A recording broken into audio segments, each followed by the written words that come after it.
Hello everyone, Assalamu alaikum. Welcome back to my YouTube channel. আপনারা সবাই কেমন আছেন? আল্লাহর দয়ায় অশেষ রহমতে আমরা আলহামদুলিল্লাহ খুব ভালো আছি। তো প্রতিদিনের মতো আরও একটি নতুন ব্লগ নিয়ে আপনাদের মাঝে চলে আসলাম। আজকের ব্লগটা আমি বিকেল থেকে স্টার্ট করেছি।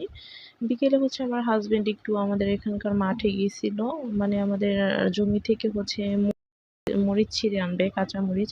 তো এখানে দেখতে পেল যে বাচ্চারা খেলাধুলা করতেছে। এখানে সব বাচ্চারাই আমাদের এখানকার ছিল, পরিচিত। তো ওরা খেলা করতেছে এখানে।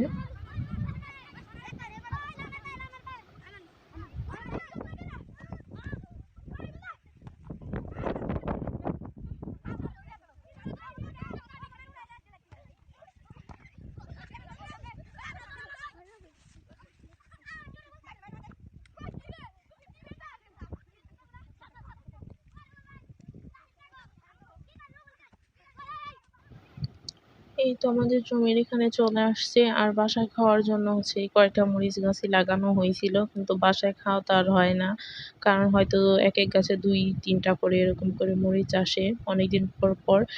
আর বৃষ্টি হয় না তো ঠিকঠাক মতো, এর জন্য আর কি কোনো সবজি গাছেও সবজি হচ্ছে না ঠিকঠাক মতো। বৃষ্টি হলে হয়তো বা ঠিক হয়ে যাবে। মরিচ কিনেই খেতে হয় আমাদের। তো গাছে যাই মরিচ ছিল পেকেই গেছে বেশিরভাগই, আর কাঁচা ছিল অল্প। তো সবগুলাই এখন ছিঁড়ে নিয়ে আসবে, পাকাগুলো কাঁচাগুলো।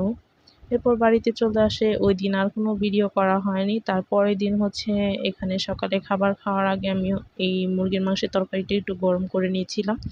আর যা যা রান্না করার সব কিছু রান্না করা হয়ে গেছে। এই তো তরকারিটা গরম করা হয়ে গেছে, আর ছিল সবজি রান্না করা হয়েছে, আর মিষ্টি কুমড়া চাক ভাজি করা হয়েছিল।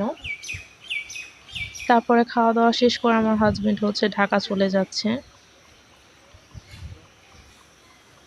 তাই ওকে বিদায় দেওয়ার জন্য গিয়েছিলাম ওর সাথে কিছুটা রাস্তা। তারপরে ওকে বিদায় দিয়ে বাসায় চলে আসি আমি। আর বাসায় আজকে আলু বোখারার আচার বানানো হবে। কাকা আজকে আলু বোখারার আচার বানাবে। তাই গাছ থেকে কিছু আলু বোখারা ছিঁড়ে নিয়েছে। আমি আবার 2-3টা ছিঁড়ে নিতে আসলাম। আমাকে বললো আরও কয়েকটা ছিঁড়ে নিয়ে আসো তাই।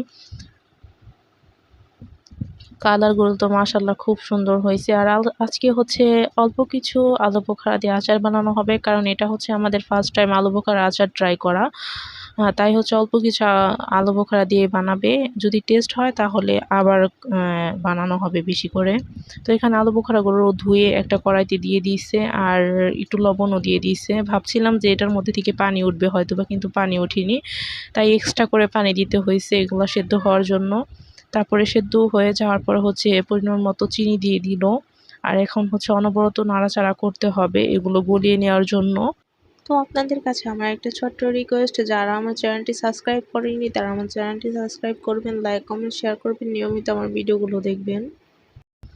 আর এখন আচারগুলো বাগার দিয়ে নেওয়া হবে, তাই তেলের মধ্যে শুকনা মরিচ আর পাঁচফোড়ন দিয়ে দেওয়া হলো। আর এই আচারটা বাগার দেওয়ার সময় তো অনেক বেশি সুন্দর একটা ঘ্রাণ বের হয়েছিল। ওই চালতার আচার বানানোর সময় যে সুন্দর একটা ঘ্রাণ বের হয় না চালতার আচারের, ওই টাইপের। এখন কিছুটা বিট লবণ দিয়ে দিল। তারপরে এটা ভালোভাবে নাড়াচাড়া করে আঠালো ভাব করে নেবে। এই তো আচার বানানো কমপ্লিট। মাশাআল্লাহ খুব সুন্দর একটা কালার আসছে। আর হ্যাঁ, এটার মধ্যে শুকনো মরিচের গুঁড়ো ইউজ করা হয়েছে, যেটা স্কিপ হয়ে গেছে। একটু ঝাল হওয়ার জন্য আর কি ওইটা ইউজ করা হয়েছিল। তো এই তো হয়ে গেছে আচার, এখন আমরা সবাই খাচ্ছিলাম। আর আলহামদুলিল্লাহ অনেক বেশি টেস্ট ছিল। পার্সোনালি আমার কাছে খুব ভালো লাগছে এই আচারটা। তো আজকের মতো ভিডিওটি এখানেই শেষ করব। সবাই ভালো থাকবেন, সুস্থ থাকবেন, আমাদের জন্য দোয়া করবেন। আপনাদের জন্য অনেক অনেক দোয়া ও ভালোবাসা রইল। নেক্সট ব্লগে কথা হবে। আল্লাহ হাফিজ।